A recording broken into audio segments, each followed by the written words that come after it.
Those pillars of strength and candor are also the foundation for America's policy towards the world's #1 threat to freedom today, the Chinese Communist Party. For 40 years plus, we steered a course correction. We changed. Been handled with kid gloves. And we'd ignored all the contrary evidence that showed that the regime in Beijing really is troublesome. We showed what it is. It is authoritarian. It is brutish. And is antithetical to human dignity and freedom.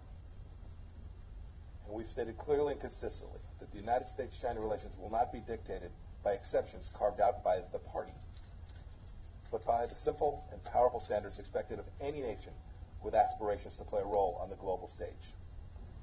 No more illegal claims in the South China Sea. No more coercion and co-optation of American businesses. No more consulates used as dens of spies.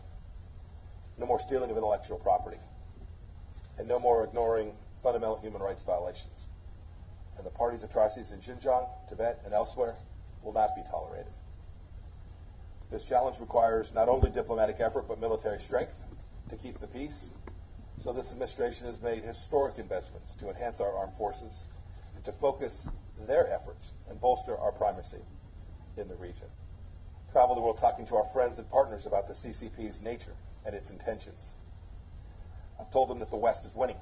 I've reminded them that we will prevail.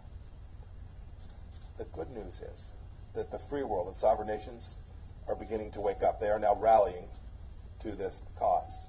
You know, I'll often hear, we don't want to pick between the United States and China. I remind them that that's not the fight.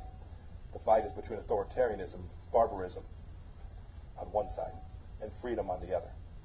And so we've begun to strengthen the institutions that can achieve this objective. From the Quad to ASEAN to NATO, we've woken them up to the threat posed by this Marxist-Leninist monster. The urgency of this matter is now accepted all across the political spectrum, and it shows that the Trump administration has succeeded in making this important shift for American national security, and indeed for the freedoms of all humanity.